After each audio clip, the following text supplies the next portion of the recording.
चलिए आज हम लोग एक बहुत महत्वपूर्ण टॉपिक को कवर करने चल रहे हैं, जिसमें हम लोग भारत के प्रमुख जो व्यक्तित्व हैं महत्वपूर्ण और उनकी जो समाधि स्थल है उसके बारे में चर्चा करेंगे। यहाँ से एक प्रश्न परीक्षा में जरूर आता है, ये आप ध्यान रखिएगा कि आपका जो एक नंबर है वो आपका पक्का हो जाएगा। यानी अगर आप इसको ये जो महत्वपूर्ण व्यक्तित्व हैं उनके जो समाधि स्थल है, अगर आप इसको लर्न कर लेते हैं तो आपका एक नंबर पक्का हो जाएगा, क्योंकि एग्जाम में यहाँ से प्रश्न जरूर आता है। और जो प्रश्न आता है वो बहुत महत्वपूर्ण होता है, क्योंकि ये प्रमुख जो महत्वपूर्ण व्यक्तित्व हैं उनकी जो समाधि स्थल है उसके बारे में है। तो हम लोग देखते हैं कि किस व्यक्ति को कहाँ पर यानी उसकी जो समाधि स्थल है वह है, क्योंकि ये जो महत्वपूर्ण जो हमारे देश के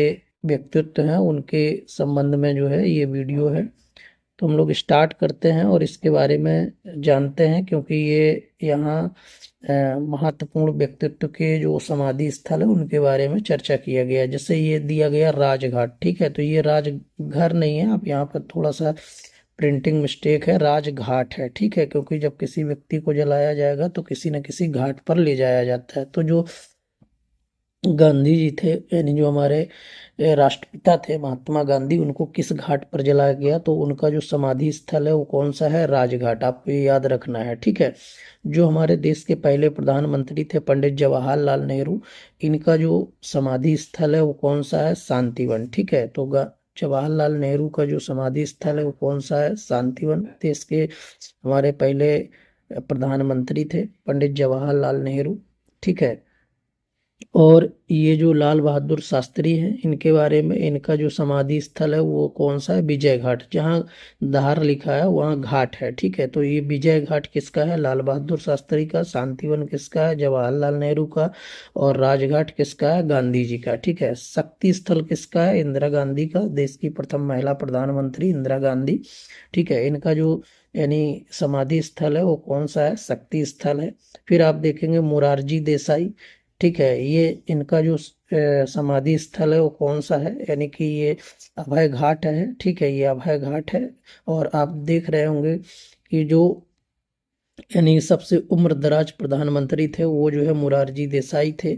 और आप देखेंगे सबसे अधिक जो हमारे देश में जो बजट पेश किया गया है, जो बजट पेश किया गया है, ठीक है, ये मोरारजी देसाई के द्वारा ही पेश किया गया है, ठीक है। तो आप देखेंगे कि अगर बजट की बात करेंगे तो बजट को अभी हम नेक्स्ट सेशन में लेकर के आएंगे। यह एक फाइनेंशियल स्टेटमेंट्स है, यानी कि ये वित्तीय विवरण है, ठीक है।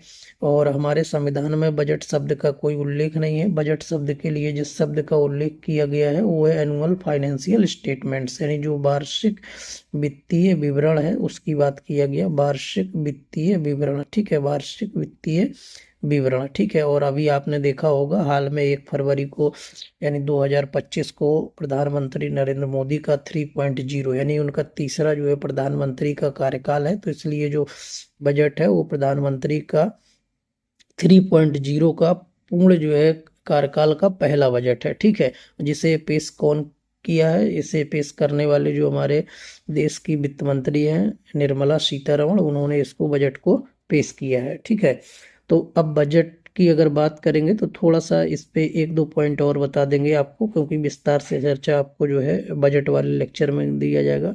तो आर्टिकल 112 में आप देखेंगे केंद्र सरकार का बजट होता है, जिसमें एनुअल फाइनेंशियल स्टेटमेंट्स के नाम से जाना जाता है। तो केंद्र सरकार का बजट 112 में है, और राज्य सरकार के बजट का उल्लेख संविधान के आर्टिकल 200 किसमें है, आर्टिकल 202 में, ठीक है। तो इसके तहत आप देखेंगे कि जो ये मोरारजी देसाई हैं, ये क्या है कि इनका जो समाधि स्थल है वो अभय घाट है। चौधरी चरण सिंह, ठीक है, इनका जो समाधि स्थल है वो किसान घाट है, क्योंकि आप देखेंगे कि चौधरी चरण सिंह के बारे में तो किसानों से इनका ज़्यादा लगाव भी था। और आप देखेंगे अभी इनके परिवार को भारत रत्न प्रदान किया गया है, ठीक है। तो ये जो किसान घाट है वो किसका है, चौधरी चरण सिंह का है। और KR नारायण की अगर बात करेंगे तो इनका जो समाधि स्थल है वो उदय भूमि है। और राजीव गांधी की आप बात करेंगे तो वीर भूमि है। ठीक है, भारत में आधुनिकीकरण की अगर बात करेंगे तो भारत में आधुनिकीकरण लेकर के कौन आता है, राजीव गांधी आते हैं। और राजीव गांधी के समय में ही जो कंप्यूटरीकृत व्यवस्था है, यानी कि कंप्यूटर की जो बात किया जाता है वो राजीव गांधी के यानी कि कार्यकाल में ही प्रारंभ होती है। और इसलिए तब से लेकर के आज आप देख रहे हैं भारत एक जो है डिजिटल इकोनॉमी की तरफ पूर्ण तरीके से परिवर्तित हो रहा है। और जो है लगातार आगे विकसित होने के दिशा में लगातार कदम बढ़ा रहा है। और भारत का टारगेट है कि 2000 यानी कि आप देखेंगे 30 तक भारत दुनिया की जो है तीसरी बड़ी अर्थव्यवस्था के रूप में उभर करके सामने आएगा। और 2047 तक का जो भारत का टारगेट है वो विकसित भारत का टारगेट है। जब भारत जो है आप देखेंगे 2047 में अपने आज़ादी का 100वां वर्ष मना रहा होगा तो भारत जो है पूर्ण रूप से यानी विकसित की श्रेणी में वो चला जाएगा। अब आगे आप देखिए महाप्रमाण जो घाट है वो जो है डॉक्टर राजेंद्र प्रसाद का है। आप देखेंगे इस वाले का यानी ये जो है राजेंद्र प्रसाद, आप जान रहे हैं डॉक्टर राजेंद्र प्रसाद को। राजेंद्र प्रसाद जो है जब हमारे संविधान सभा का निर्माण किया गया, यानी जब 9 दिसंबर ठीक है 9 दिसंबर 1946 को जब पहली बैठक हुई संविधान सभा की, तो उसका अस्थायी रूप से अध्यक्ष जो है किसे बनाया गया, सच्चिदानंद सिन्हा को बनाया गया। लेकिन जब 11 दिसंबर को पुनः ये बैठक होती है संविधान सभा की संविधान निर्माण के लिए, तो उसका स्थायी अध्यक्ष किसे बनाया गया, डॉक्टर राजेंद्र प्रसाद को बनाया गया। ठीक है, और आप आगे चल करके देखेंगे तो जो महाप्रमाण घाट है वो जो है राजेंद्र प्रसाद का है। ठीक है, और आगे इनकी विस्तृत जो है जो व्यक्तित्व की जो की नोट्स है वो आगे आपको बताया जाएगा। यहाँ पर केवल हम ये आपको एक जो है वो जो समाधि स्थल है उसके बारे में चर्चा कर रहे हैं। ठीक है, फिर आप आगे देखिए ये जो नारायण घाट है, नारायण घाट ये किसका है, गुलजारी लाल नंदा का है। समता स्थल किसका है, जगजीवन राम का है। ठीक है, जगजीवन राम। और जो चैत्र भूमि है ये महत्वपूर्ण है। महत्वपूर्ण क्या है, महत्वपूर्ण तो आपके लिए सभी है, रटना है, क्योंकि जब तक आप इनको ध्यान में नहीं रखेंगे आपका प्रश्न जो है सही नहीं होगा। तो कभी कभी मैचिंग के लिए प्रश्न पूछा जाएगा, कभी कभी डायरेक्ट। तो समता स्थल किसका है, जगजीवन राम का है। चैत्र भूमि किसका है, BR अम्बेडकर का है। आप जानते हैं संविधान के शिल्पकार के नाम से BR अम्बेडकर को जाना जाता है। सिंबल ऑफ नॉलेज के नाम से BR अम्बेडकर को जाना जाता है। भारत रत्न इनको मिला हुआ है, सबसे अधिक डिग्रियां इनके पास थी। तो इनकी एक अलग पर्सनालिटी है, अलग जो है व्यक्तित्व है, और अलग इनके जो है जो थ्योरी हैं वो है, उनके बारे में अलग से चर्चा किया जाएगा।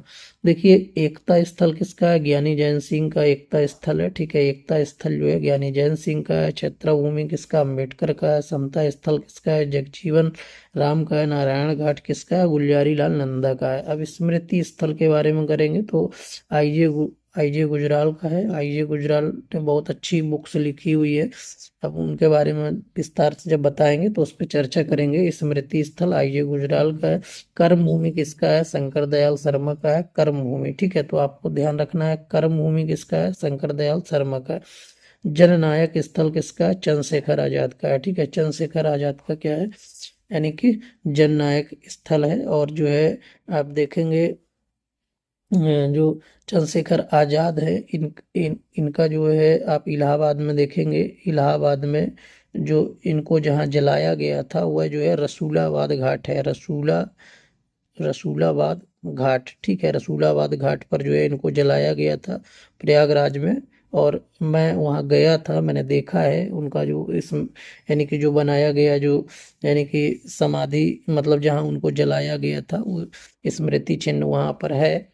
तो आप भी अगर कभी इलाहाबाद जाते हैं तो आप जो है प्रयागराज या इलाहाबाद में रसूलाबाद घाट जाइए, वहाँ पर आपको देखने को मिलेगा चंद्रशेखर आजाद का जो है जहाँ उनको जलाया गया था। तो वह घाट है एक रसूलाबाद घाट, वहाँ लोगों को जलाया जाता है। तो इनका वहाँ जो है देखने को आपको मिल जाएगा। और सदैव घाट जो है किसका है? अटल बिहारी वाजपेयी का है। ठीक है, अटल बिहारी वाजपेयी का क्या है? सदैव घाट है। अब प्रश्न उठता है कि जो डॉक्टर मनमोहन सिंह है, ठीक है, डॉक्टर मनमोहन सिंह हैं, जो डॉक्टर मनमोहन सिंह है, ये भारत में महान अर्थशास्त्री के नाम से जाने जाते हैं। ठीक है, आर्थिक सलाहकार थे, वाणिज्य एवं उद्योग मंत्रालय में जो है मुख्य आर्थिक सलाहकार थे, वित्त मंत्री भी थे और देश के प्रधानमंत्री भी रहे। इनका जन्म 26 सितंबर 1932 को जो है गाह चकवाल जिला जो है पंजाब में हुआ था, अब जो पाकिस्तान में चला गया है। और इनकी मृत्यु आपने देखा होगा अभी 92 वर्ष की अवस्था में 26 दिसंबर 2024 को मृत्यु हो गई।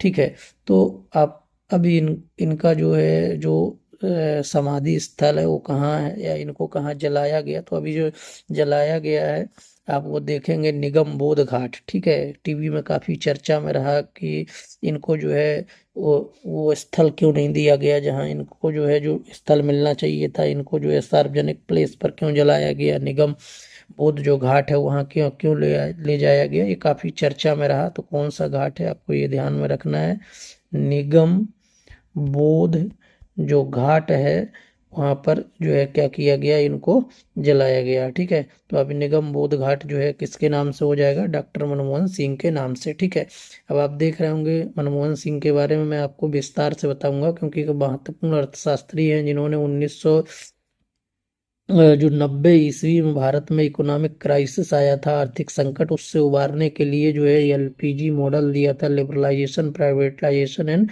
ग्लोबलाइजेशन। और उसी की ये देन है कि भारत आज विश्व की तीव्र बढ़ती हुई अर्थव्यवस्थाओं की ओर यानी कि अग्रसर है। और आगे आप देख रहे हैं कि विश्व की अभी वर्तमान समय में 5वीं बड़ी अर्थव्यवस्था के रूप में उभर कर आया है। 2000 जो है आप देखेंगे 30 में ये तीसरी बड़ी अर्थव्यवस्था के रूप में उभर करके सामने आएगा और 2047 तक भारत विकसित भारत के राष्ट्र के रूप में कन्वर्ट हो जाएगा। तो अल्पसंख्यक समुदाय से देश के ये पहले प्रधानमंत्री थे और इन्होंने महत्वपूर्ण कार्य किया। यानी कि आप उसमें देखेंगे 2013 ईस्वी में इन्होंने खाद्य सुरक्षा अधिनियम को लाया। ठीक है, यानी इनका महत्वपूर्ण अपना व्यक्तित्व है। लेकिन आपको थोड़ा सा हिंट कर दें, 2013 में जो फूड सिक्योरिटी जो अमेंडमेंट है वो आया, यानी खाद्य सुरक्षा अधिनियम आया। आप देखेंगे 1991 ईस्वी में देश में वैश्वीकरण और उदारीकरण यानी लाया गया, जिसकी वजह से भारतीय अर्थव्यवस्था ग्लोबलाइजेशन के यानी कि तरफ बढ़ी और विश्व की अर्थव्यवस्थाओं से उसका संबंध हुआ। और आज भारत जो है विश्व की आप देख रहे हैं तीसरी बड़ी अर्थव्यवस्था के रूप में उभर करके सामने आ गया है। ठीक है, तो 2047 तक भारत विकसित हो जाएगा। तो आप देखेंगे 2005 में मनमोहन सिंह ने यानी कि सूचना का अधिकार भी लाया, राइट टू इंफॉर्मेशन। ठीक है, ये वाला एक्ट भी लेकर के आया वो कि हर व्यक्ति को चीज़ों को जानने का अधिकार है, उस अगर वो पूछता है तो उसको वो इन्फॉर्मेशन बताई जाए। फिर आप देखेंगे सितंबर 2005 में आपने देखा होगा गारंटी जो योजना है मनरेगा, आप देखेंगे महात्मा गांधी राष्ट्रीय ग्रामीण रोजगार जो गारंटी योजना है, पहले वो national rural employment guarantee act, ठीक है, वो एक एक्ट है, अधिनियम है नरेगा जो 2002 फरवरी 2000 यानी कि 6 को लागू हुआ था। जो एक्ट सितंबर 2005 में जो है बना हुआ था। तो एक गारंटी शुदा योजना जो है मनमोहन सिंह की देन है। तो वो जो है राइट टू एजुकेशन, रोजगार की गारंटी, ग्लोबलाइजेशन, ठीक है, और इसके साथ जो है आप देखेंगे फूड सिक्योरिटी एक्ट, और इसके साथ ही आप देखेंगे वर्ष 2009 में, ठीक है, जनवरी 2009 में इन्होंने पहचान के लिए आधार कार्ड की बात की है। ठीक है, तो जो आपका आइडेंटिफिकेशन है उसके लिए आधार, और 2006 में यानी अमेरिका से न्यूक्लियर डील। ठीक है, तो ये महत्वपूर्ण जो है हमारे प्रधानमंत्री हैं, उनके जो है महत्वपूर्ण कार्य हैं। और उनका जो समाधि स्थल है वो कौन सा है अब देखेंगे, निगम बोध घाट। ठीक है, मिलते हैं अब नेक्स्ट लेक्चर में। Okay, thank you.